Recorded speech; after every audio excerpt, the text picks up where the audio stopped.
Eating out while you're on a gluten-free, dairy-free challenge, casein-free challenge can really be a challenge. Really, it can be challenged, but I promise you it is manageable if you're prepared, if you're well prepared, and if you're well organized. I must admit, the majority of our food infractions happened not at home, but in the restaurants when we were endeavoring to socialize. Human beings are social beings, and one way we socialize is eating together. So dining out is going to be one part of your human experience, and more so when you're in Europe or in England, like where I am. The majority of our meetings with our families and friends usually involves going out to a restaurant. So today I want to share with you how you can successfully dine out and minimize the risk of food infractions, as we have spoken about already in a number of videos when I talked about the impact of food infractions and understanding that it takes a little while for the body to calm down after a food infraction. And so it's really something that we really need to pay attention and to really put a lot of thought into to make sure that we minimize the risk of food infractions. For years, I'm telling you, we were in and out of this gluten diet, in and out, in and out. I really struggled. And unfortunately, my child was addicted then. So when I went out with my sisters or my family, they would choose all these other foods, which actually involved eating a lot of gluten. And poor little Jojo wanted that as well. And obviously, then I would say it's just once, it's just this time, it's just this time. But then think about it. If it's just going to be just this time every single month, really, it actually means that your child is not on a gluten-free diet. And the child's immune system has actually not calmed down. So you really want to be organized to successfully support your child on this journey, or to support yourself as well if you are on this journey with your child. Hello there, my name is Natsai. I'm a naturopathic nutritionist with special interest in brain nutrition and, of course, autism. We are actually rounding off on the gluten-free, casein-free challenge. And hence, I am now talking about you being able to go out there and connect with others. I hope by this time you are seeing the benefits of being on a gluten-free diet. So hopefully you must feel encouraged to maintain that. One thing that we have already spoken about on this journey is a subject of contamination and the importance of making sure that our children are completely on a gluten-free diet. And I mean 100% on a gluten-free diet. Like one of my mentors says, you're either gluten-free or not, just like you're either pregnant or you're not pregnant. If you are in Europe or if you are in America, most of the things that I'm talking about here will apply to you. But unfortunately, if you're in Africa, where I come from, they really don't even know what gluten is. And I'm talking about the majority of places that actually I've never been into a restaurant in Zimbabwe where they know about gluten-free. Let me know if you're in Zimbabwe and you know a restaurant that serves gluten-free diet. That would be really, really great. And if you're in Zimbabwe, if you're in South Africa, if you're in Gambia, if you're in Tanzania, if you're in Namibia, if you're in, which other countries am I familiar with? If you're in Kenya, then please, please, please just in the comments, let us know which restaurant serves gluten-free and casein-free diet. I would really love to know that. But if you're in England, then this is a whole lot easier, because there is a law that actually mandates restaurants or anybody that serves food to be able to tell you what food allergens are in that food. And the majority of the restaurants, more so in England and some in America, which I have experienced, they will have gluten-free options on their menu. So what I'm going to be talking about today will probably apply to that, to the community that has these things available. But if you are in Zimbabwe, like I said, or some of the African countries that I mentioned, then we need to do a lot of research, and we need to probably educate a lot of the people about gluten intolerance and casein intolerance and other intolerances. Because as of today, there really isn't quite a lot of restaurants that serve gluten-free and casein-free. Let's talk about this subject as if, all the countries have caught up with, with the understanding that there are people on this planet that cannot tolerate gluten and casein. So what you want to do is to research well ahead, plan well ahead, know where you are going. Don't just go and today I'm going out and then you go. If it's a planned thing with your family, make sure they communicate with you where you are going first before you just wake up and go. And what you would want to do is to go on their website. And in most cases, the English restaurants, they will have their menus on their website. And this is one thing that I found has been very, very helpful when I started knowing. So I would really know whether I have JoJo's food before we get to whether I was going to get JoJo's food before we went to that restaurant. So you really want to plan ahead, know where you are going, know if they are serving a gluten-free and casein-free diet. You have to remember, if you are in this community with me, you are a special family, and it is okay for people to accommodate you. If nobody can accommodate you, then you shouldn't be where those people are. And this is a truth that I found very I didn't adjust into for a very long time because I was in my own little cuckoo world. But now I know, my family knows, if we don't have a gluten-free option where we are going, then 100% we are not going to be there. We are not going to be there. It's as simple as that. So everybody in my family knows to adjust accordingly, to check whether there's going to be a gluten-free and casein-free, if there's gluten-free and casein-free on diet food on the menu. So check the menu. You can do that on the website. There's also an app that is called Find Me Gluten-Free. You can download it and it will find you a restaurant that is gluten-free. Okay, but to be very honest, if you're in England, this is really not going to be a big problem for you. There's going to be a lot of places that have got gluten-free options. The other thing you can do as well, especially if you're a mommy like me, you can always call them ahead and really confirm if this food is on the restaurant. Because you've got to think about it. If you're going to drive all the way and then you're not going to be able to eat anything because they say that whatever they had on the menu is no longer there, then you're going to have an issue.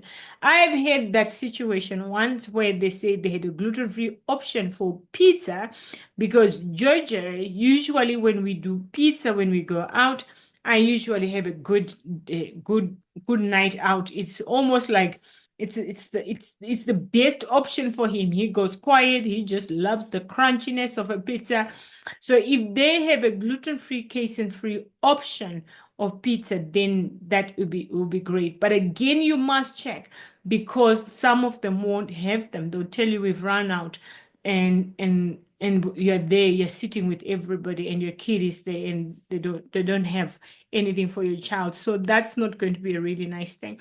So please call the restaurant well ahead and ask, I see this on your menu. I am on my way with a very, very special little kid, and it would be only nice for me to be there to find it there. And most people, I must admit, I've never had a negative experience with restaurants when I call them to make sure that what it is that I want for my son is there. And obviously you need to make sure you hyper alert them about the gluten intolerance. And when you do that, naturally the human being is going to make sure that they go above and beyond to make sure that there is no contamination. But one thing that I know, after managing nursing homes for a long time with this new legislation, contamination is going to be a big thing because of the legislation, and people will avoid to do that, especially those that are really serious about their business. But again, human beings are human beings. Okay, they may have a temp person in there that doesn't work in there all the time and who doesn't really know what they're doing, or somebody can just have a bad day and they're not paying attention, and the contamination can actually be a risk. So we don't want to go to that. You do not want to go to that restaurant without that understanding that there is potential for contamination. So to avoid that, you want to pick simple dishes that usually and normally do not contain gluten. So for example, grilled meats, salads, steamed vegetables, things like plain rice and potatoes. They usually do not contain gluten. But once you start thinking about sauces, you start thinking about fried foods, then it's likely that you're going to have there's going to be issues with contamination. The third thing is when you arrive there and you're ordering your stuff, again, communicate politely with the staff. And I'm mentioning the word politely because if they get it right, you are going to be going there often, which means that you're going to feel safe and be excited about going to a restaurant. So I found that having a relationship with my local restaurant staff helped a lot. So when they see this mommy and her son, they know Jojo's mom is here. Hey, Jojo. Some of them would say, like, for example, if I went to Staples, they would know my son is here with me, and they will make sure that Jojo's food is not contaminated. Usually it would be the same thing, really, the Hawaiian gluten-free pizza, which I don't know whether he would call it pizza really, because it did nothing other than a crust and little fruit snack that they made for him. They used to make it for him, really. So communicate your dietary needs with the staff. And when it comes to you, ask again, is this gluten-free? Okay, so really do that. If you're taking your baby, things happen and things happen. What I used to do is, and I don't do it more often these days, but carry some substitutes for your child. For me, with Jojo, things like crackers and gluten-free biscuits, they're rare to be in his presence. So I would always have those in my bag. And if I had any issues going on at the table, these crackers or these gluten-free biscuits will show up, and he is like in heaven, because remember, this is scarce. This is not something that he eats at home. It's like served specifically for going out. So you may want to consider having two safe gluten-free, casein-free foods that your child really likes, that you remember. These things are not, you've got to remember, your child is not going to be having these things regularly to make him excited or to make her excited when you go out. So I would have the crackers or even the gluten-free bread. Did you just say gluten-free bread? Yes, not I did say gluten-free bread. My son would be excited about the gluten-free bread when we went to the restaurant, because he never had it at home. So he felt like going out, he also gets spoiled. So he never felt like he's missing out. He felt like he's being spoiled as well. But again, this is just a one-off. This bread doesn't happen at home, and these crackers don't happen at home. These biscuits don't happen at home. They're specifically for those days when we need to go out. So you may want to just have your safe starch that you keep away. Even for Jojo, I'll tell you what, even things like grapes excited him, because we never used to have a lot of grapes at home. So they would excite him when we went out. Avoid buffets and fast foods. They're usually very, very contaminated. Don't do that. The drive-throughs, they're usually contaminated. So if you can avoid that, go to restaurants that actually cook fresh. Okay, go to restaurants that actually cook fresh. Use an allergen card. If you're in UK, you can use an allergen card to just flag out for the staff to be more aware, for them to be more alert. They are there in UK. I haven't seen them in Africa, where all the African countries I've been, to be very honest, I haven't seen them. But they will be there in the UK, and I'm sure in America they are there.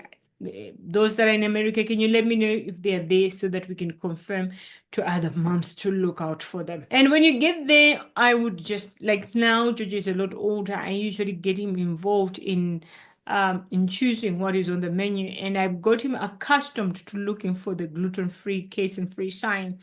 I really have taught him that. So when we go to a restaurant, I usually give him to say, hey, this is your side of things.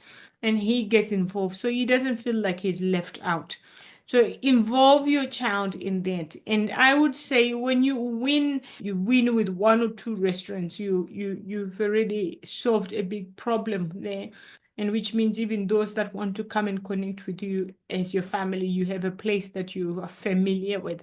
So it's very important that we try to win with these restaurants. Mistakes can happen. They can happen. Your child may be exposed to food infraction. Your child may probably reach out and eat someone else's food. My son has done that before. When he was young, he's gone into his nephew's plate and he's eaten that. So mistakes can happen. Remember that, but be patient and be calm and just manage the after effects of food infractions. If you haven't watched that video where I talk about how to manage food infractions, then you can go ahead and watch the video where I talk about how to manage food infractions. And really just stay calm. Just stay calm. Don't go crying. It's not the end of the world. Your child is going to detox it, and you can always start again. Celebrate success and tip the staff. Give them a big tip for getting it right. Okay? We don't have tips. We want to buy enzymes. But I promise you, if you tip the staff, when they see you next time, they'll go above and beyond to make sure they get it right. Okay? That's the way to win. Let's recap. You want to plan ahead. You want to choose simple meals that are unlikely to be contaminated, menus that we know already are gluten-free. You want to avoid sources. You want to communicate with the staff and make sure they are aware of your dietary needs or your child's needs. Carry substitutes. Avoid buffets and takeaway. Carry an allergen card if you are in places where they are. And remember, if mistakes happen, you're going to remain calm. Learn from that. And next time that is not going to happen. And of course, go ahead and celebrate success. You've done it. And I hope you're going to enjoy your dining experience. You deserve to go out with your child. You don't deserve to be isolated. You deserve to connect. You deserve to be out there. So please try to go out and try to implement these things as much as you can and have fun on this journey. You shouldn't be miserable. But for now, if you know any other ways of making the dining experience successful, please leave a comment below and let's share safe restaurants that you have been, so that we can all have a healthy, happy lived experience. But for now, from my heart to yours. Bye-bye.